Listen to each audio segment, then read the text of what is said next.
I was like functionally illiterate until I was like 19 years old. My name's Quinn Bentley. I'm 34. I'm an MBA student. I have worked very hard to be where I'm at in life. I've worked in special education for a lot of years, helped a lot of kids, and now I get to do that on a bigger scale. I had a 1.8 GPA in high school. I never planned on going to college. I would read a paragraph and I would totally forget it, and I would have to tell myself, like, all right, refocus. And I'd get 2 sentences in and have to start over. So there was this process of like learning how to learn. Now I have a 4.0 in my MBA program. It's kind of unbelievable at times. When I was in, primary school, through high school and whatnot, I was working on surviving my home life. And so I wasn't working on developing study skills. My name is Crystal Mead, and I'm 38 years old and graduated with my sociology degree, bachelor's in December. My current goal is to take my sociology degree and apply it to law school. So I'm applying to law school this fall. Well, when I graduated high school, like college just wasn't an option, but I always knew that it would be kind of the ticket out of a lot of cycles of addiction, of dysfunction, of poverty.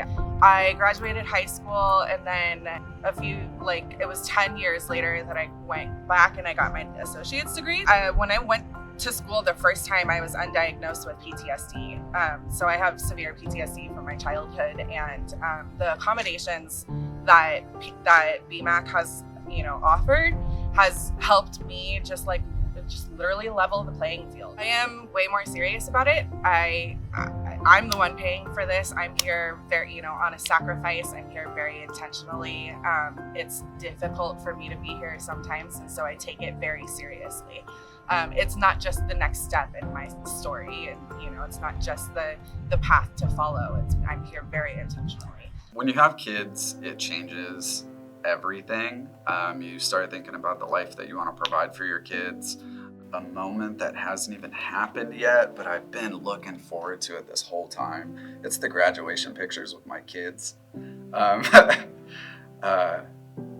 Sorry, I might get choked up as a dad here.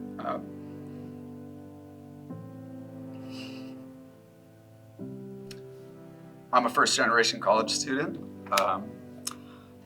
I know that because I'm getting this, it is going to substantially change my kid's life. I didn't think I would get emotional about that. Like I said, I was not a reader growing up. I have my kids' books here. The library that I built for my kids is insane. I think I have over 600 books for my kids.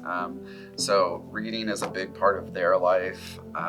They're gonna grow up just so much farther ahead than I did growing up. And I'm very happy about that.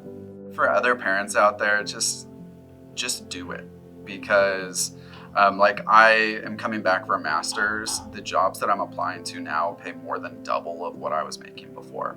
And try and find the support system that you can. I could not have done this without my wife. She has been the rock throughout all this. It takes self-will. It sucks. You're probably going to be in debt. You're probably going to be broke. You're probably going to be eating cheap meals. But as a first-generation college student, if you can get through those tough years, you're going to be set up more than your family was. My parents walked out on my graduation in high school, and I didn't have anybody there to hug. And so graduating and walking, I'm really close with my husband's family, and I have this chosen family now, and they're all just incredibly proud of me. It's not only a redo, but it's also it's been such a long time coming, and I'm just so proud of myself for being here. So I can't deny myself that walk. I really couldn't have done this without my husband, though, number one. When it was time for me to get back to school in 2019, I was I'm thinking about going back to school, and just first words without skipping a beat. Yeah, you absolutely should. I think that's a great idea. I read this kind of heartbreaking line. I think I was 19 or something, and it was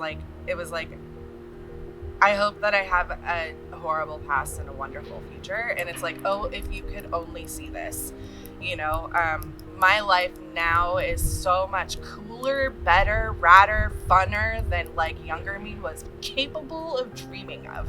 I'm a lover of humanity. I've faced a lot of adversity in my life, but like Mr. Rogers said, look for the helpers. There's been helpers every step of the way. I love humans. I love what we can do, our potential. The other side of that is that like I said, I want to go to law school and I want to get into civil liberties. And so I've been studying sociology as the social systems of power. One of my favorite words is autodidactic, and it's I taught myself. It was one of those situations where I was just thrown off the deep end. I kind of had to learn how to swim, otherwise I would drown. My name is Alma Villas. I'm a 32-year-old senior here at CSULB, and I'll be graduating with a Bachelor of Science in Computer Engineering.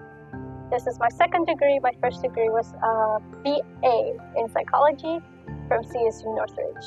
What draws people to study psychology is that they want to help people. Unfortunately, it wasn't until I was out in the field and working that I kind of realized that it wasn't really for me. I still want to help people, sure, like I had good intentions, but I just didn't have that mental capacity. That's when my boyfriend suggested, hey, well, you could go back to school, earn a degree in anything in STEM. When we were going through the psychology program, we like to say it was a social science and not a physical science because we didn't like physical science. So that was for me, that was my challenges were all the physics and math classes that I avoided when I was going through the psychology program. Suddenly it's like, hey, you have to take Calc 3. It's like, oh. As a first-gen student, it's easy to think that there's a lot of things not for you or things that aren't built for you. And that may be true, but I feel like there's a lot of also growth and obstacles to overcome. My name is Aaron Takub. I'm 27, turning 28 this year. I'm in the master's program, student development and higher education, emphasis in counseling. I did my undergrad at Cal Poly Humboldt and majored in zoology, got my bachelor's in zoology, and now I'm finishing and graduating this semester, this spring, with my master's degree in counseling. So, because I have a background in like STEM and science, and now that I have a background in education, my ultimate goal is actually to be a STEM counselor at the community colleges. And so I think STEM in general, whether you're getting help from an advisor or a counselor, it can be very like transactional. It's very much like follow this piece of paper. If you don't pass, well, that means that major is not really for you. And I'm really trying to change a lot of that, the system and the stigma behind that as a future STEM counselor, where I just want students to be able to get the education that they want. Especially as a first-gen student, I feel like it was a lot of navigating on my own, and that can be really scary. That can be really fearful. And I feel like I showed it to myself that I can navigate a lot of these things independently and also put my best foot forward in terms of seeking out resources and services. A woman in STEM, all these different stereotypes and norms that everybody talks about, like, yes, sometimes I was the only woman in my class. It's one of those things where I had to learn to toughen up because I was going into situations where I was going to have to stand up for myself. My boyfriend has just been my rock the entire time. God bless him. He's just suffered through many rants, many full-nighters. Like, I feel like this is also for him as well. Like, if you had come to me, 10 years ago and told me, hey, 10 years from now, you're going to be graduating with a degree in computer engineering, I would not have believed you. It's like, really? Are you sure? Me? Never. So the fact that I consciously made that decision to come back and put myself through school, I'm getting chills. Like it made it a lot more meaningful.